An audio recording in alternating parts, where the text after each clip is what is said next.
Not true. What about though when you did all the stuff when Jay-Z was being sued and accused of rape? You did so many interviews about that, interviews, and he wasn't anywhere talking about it. Let me finish.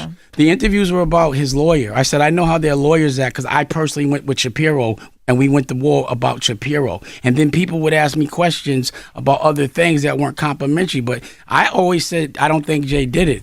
My question was, why were they putting so much heat on him? If you look at my interviews, I never said he did it. I always said, I know Shapiro because they lied a lot. So I know I don't trust nothing Shapiro says based on my personal experience. Dame Dash is finally speaking out after people claimed that he called Jay-Z a predator during his multi-million-dollar lawsuit. And the truth is a lot more complicated than the headlines make it seem. Over the years, Dame has said plenty about Jay-Z, some controversial, some harsh, and it's honestly hard to keep track of all the drama. But in this situation, he is clarifying that his comments weren't personal accusations. They were about his lawyers and the legal pressure, not Jay-Z himself. It's interesting to see how easily statements get twisted. What Dame says in interviews about the lawsuit gets reported as something completely different. And suddenly, people think he's making wild personal claims.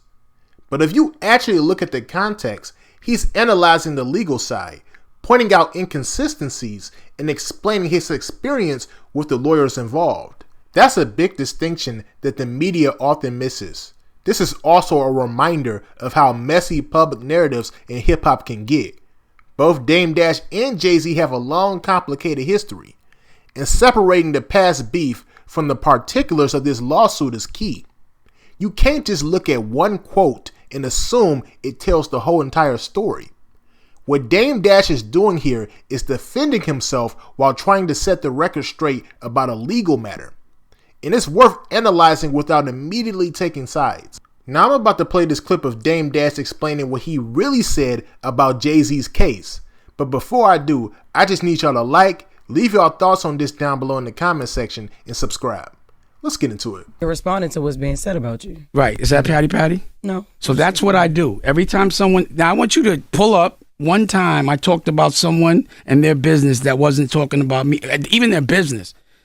I never ever talk about anybody. These people talk about. That's not true. Nate, show it. They'll pull show it. an interview. They'll tell you. Please, I'm challenging you. Wait, I'm challenging you to tell. Not true. See, now it's not true. What about though when you did all the stuff when Jay-Z was being sued and accused of rape? You did so many interviews about that, and he wasn't anywhere talking about it. Let me finish.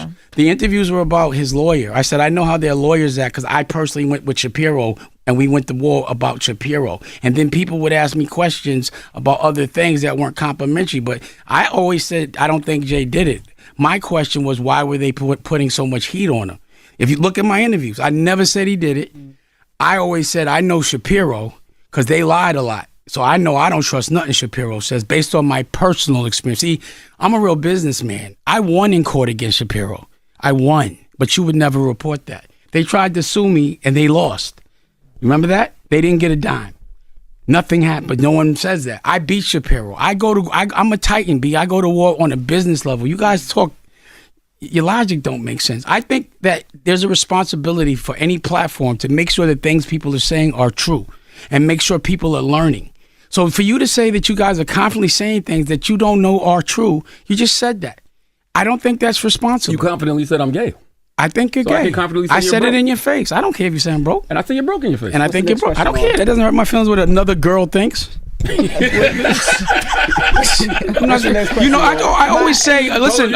A man shouldn't. I've never heard of men talking. Another girl is if you're a girl I never saw another man worried about. I don't care what another girl thinks. You said it like you a girl too. Lauren, next question, Lauren. No. I was saying something.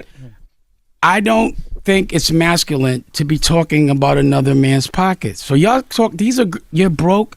Real dudes don't say. We don't say that in the street. You literally said in the early beginning of the interview, "I bet you my house is bigger than yours." Yeah, because I was saying that doesn't matter how much so money. You doing the same thing? You telling us we shouldn't do? No, let me tell you. No, not next question. Let me answer it. But you guys keep interrupting me.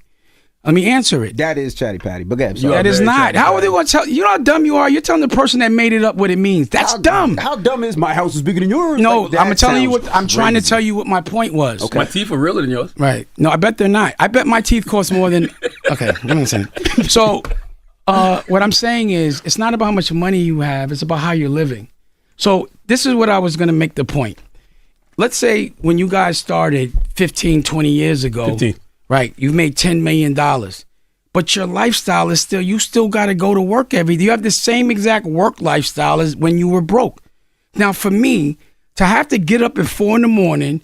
and never be able to leave because I got to be there for 30 years would be hell for me. That would be me being broke. I get up when I want. I get like I said, how could if all my children and all my family's taken care of, how am I broke? Dame Dash has set the record straight, and it really puts a lot of past rumors into perspective.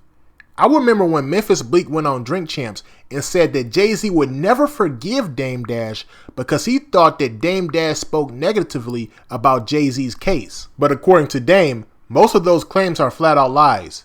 He's not just defending himself, he's clarifying what really happened behind the scenes during a multi-million-dollar lawsuit. It's interesting because so many people automatically assumed that Dame Dash was talking about Jay-Z personally. This isn't about personal attacks. It's about correcting the narrative and pointing out how easily misinformation spreads in hip-hop.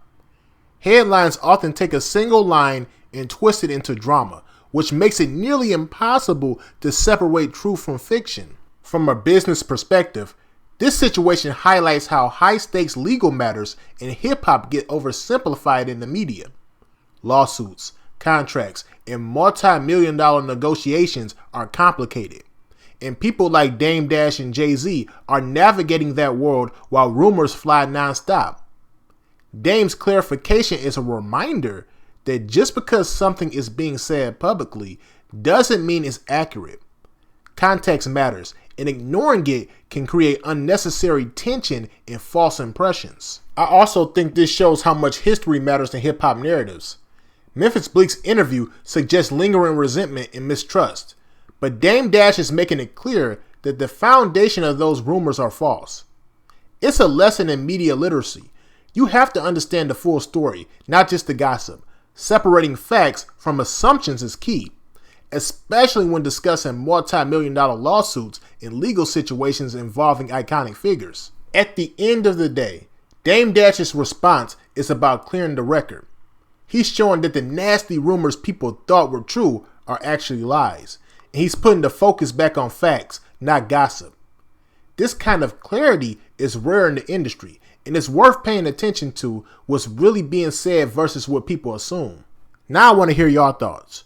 Do you think Memphis Bleek misunderstood the situation? Or is this just how rumors take on a life of its own in hip-hop? And how much responsibility do you think the media has for verifying these claims before spreading them? Let me know your thoughts down below in the comment section. And make sure you like and subscribe. Peace.